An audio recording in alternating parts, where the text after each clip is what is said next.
last night I was able to see the latest video game adaptation, Gran Turismo, so let's talk about it.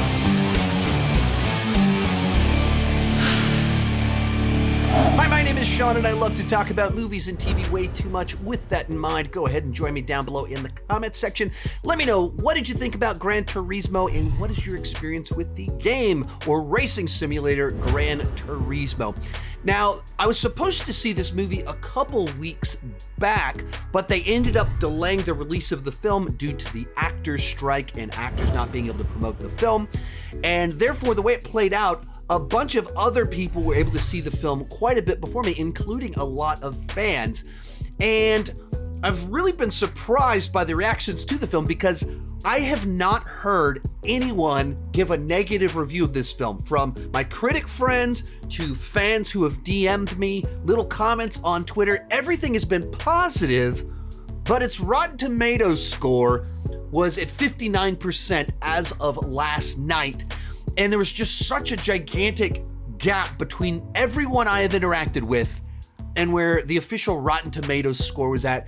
I was very curious about that, and now having seen the movie, critics feel way out of touch on this one. You are wrong! And I say that as a Rotten Tomatoes critic. I enjoyed the movie, so let's get started talking about the good. And for me, this is just a classic feel-good movie that touches on a wide range of emotions. It sticks to the formula, but it does the formula right, and is just a solid, entertaining film. Now, what makes this movie so interesting is that while it is an adaptation of the racing simulator Gran Turismo, it's also based off real-life events. Now, the simulator Gran Turismo, there's no story or plot there, there's no characters to adapt.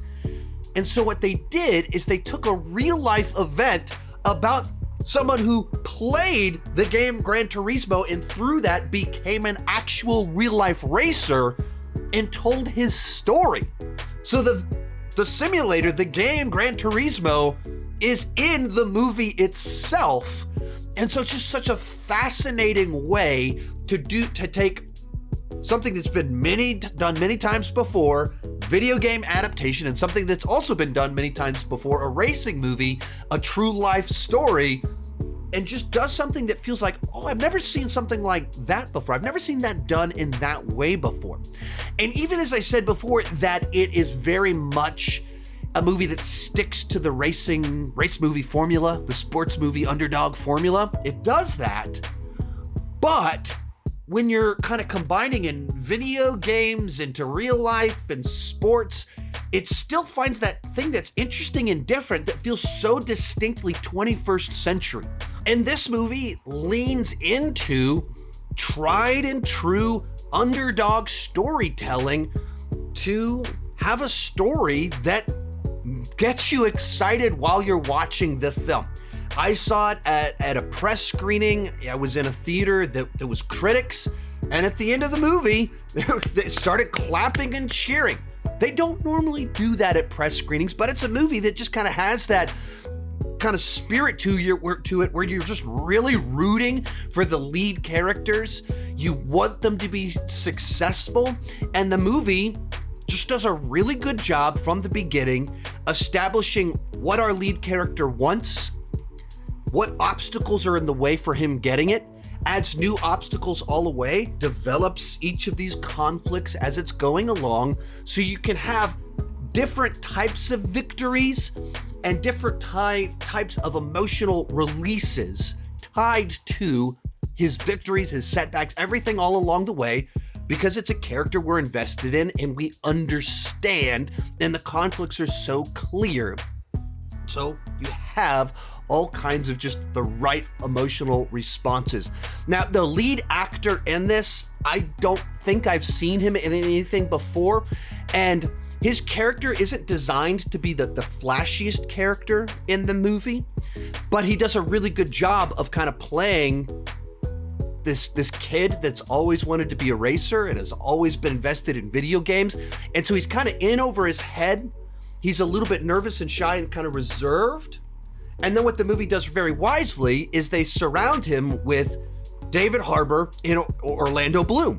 And so they put two big movie stars around him who are playing kind of more vibrant, lively characters, and therefore it feels right. It doesn't feel like our lead character is uninteresting. He's interesting because he feels so normal, like a real person, because he's based off a real person, and then he's surrounded by the lively characters that kind of give it that cinematic flair and the entertainment value. His parents are played by Djimon Hounsou as well as Ginger Spice, Geri Halliwell, which I don't recall seeing her in a movie like this before, and so just fascinating to see one of the Spice Girls in a film like this.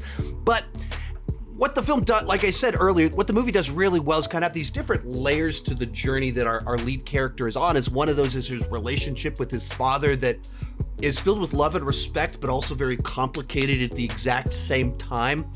And once again, what the movie does really well is that it's not cynical.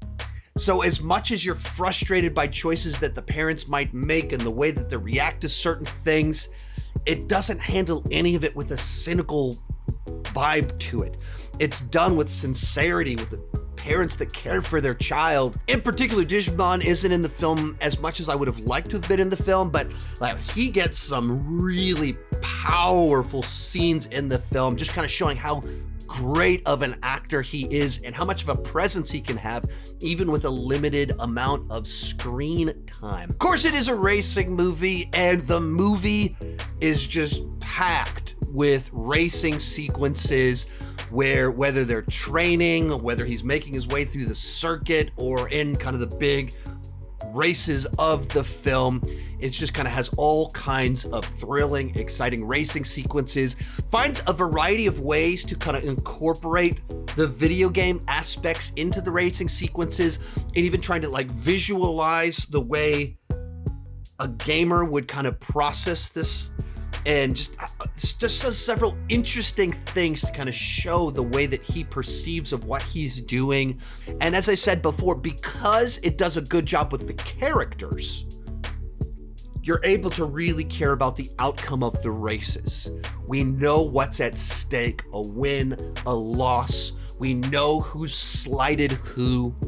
And so all of it draws out big emotions. My crowd was very interactive, lots of claps, lots of laughter. Honestly, this movie wasn't really on my radar up until about a month ago when I started hearing some positive buzz from some of the early screenings. And it was only on my radar as the movie that Neill Blomkamp was directing. Neill Blomkamp, of course, is famous for directing a series of dystopian sci-fi films with political commentary, and then having him do a fairly straightforward, big studio video game adaptation felt very out of character for him. Having seen the movie, I think sometimes that's exactly what a director needs to do. Sometimes that can bring out the best from them, and I thought this was a very solid film that Neill Blomkamp did a good job with. Wildly different from what he normally does. Very clearly, it's a studio film that doesn't have his trademarks, but I think this is a very solid film. From there, let's move on to the bad. The big thing here, and as I've said before, it's not breaking any new ground. It is a tried and true underdog racing movie that has all the beats that you're supposed to have, the rivals, the setbacks, the victories. I mean, it's all in there, and you've seen it before. It does have a 21st century spin on it. Being based off real events helps. The video game aspect, once again, gives it a distinct flavor and vibe. But we have seen this movie before. Another thing, because the movie's trying to cover so much time from him being video game kid to being racer and everything that happens in the middle, in the course of the film, it covers over a year's time. But having read the Wikipedia page afterwards, they were pulling from events that happened over a span of 5 years and put them all into this one film. And because of that, it makes things that really happened feel fake and too Hollywoodized. It feels detached from reality in ways that makes you go, hey, wait a minute, what just happened right there? They either maybe needed to cover a little bit less, or paused on a few things a little bit longer to build some bridges between some of the events that take place, not just so quickly rushing between so many big iconic events. Another thing, because it, as a positive, it has these different layers of conflict, whether being a racer, being accepted, family dynamics. There's a lot of parts where like his parents disappear for an hour of the movie. They're like majorly set up in the first 15 minutes and then they're just gone for an hour of the film. And other characters kind of do the same thing where there's just too many characters so it doesn't feel quite balanced. And maybe it was trying to tackle a few too many of these things. Like there's a little love story in the film and it worked well enough. They had a solid dynamic, but it just meant there was one more important relationship in the film, and the movie's already about his relationship with his parents, with his coach, with his rivals, with the public, with the other racers, and the love story doesn't really help to develop any of that. It just kind of gives our lead character a little bit more personality. They pay off all really well by the end, but there's definitely some awkwardness in the way that it balances the many different character relationships and conflicts. When you put it all together, it's a movie that's absolutely sticking to the formula, but it does a great job of working the formula, and it does have a little bit of a 21st century spin on it. My crowd was cheering, I had a big gigantic grin on my face, and maybe I almost teared up just a little bit. Almost. Didn't actually tear up, but it's a movie filled with emotions that if you're in the mood for a big, crowd-pleasing underdog film, I'd recommend checking this movie out. Overall, it's a B+ on the entertainment scale and an 8.5, and I recommend checking this movie out if you're in the mood for a classic, old school, feel-good movie. If you want more content from me, check out that video right over there. I don't even know what YouTube's recommending to you right now. Also, come back this weekend. I'll be ranking all of Neill Blomkamp's films. That was a fun one because most of them were first-time watches for me. Thank you so much for watching, and keep talking movies and TV.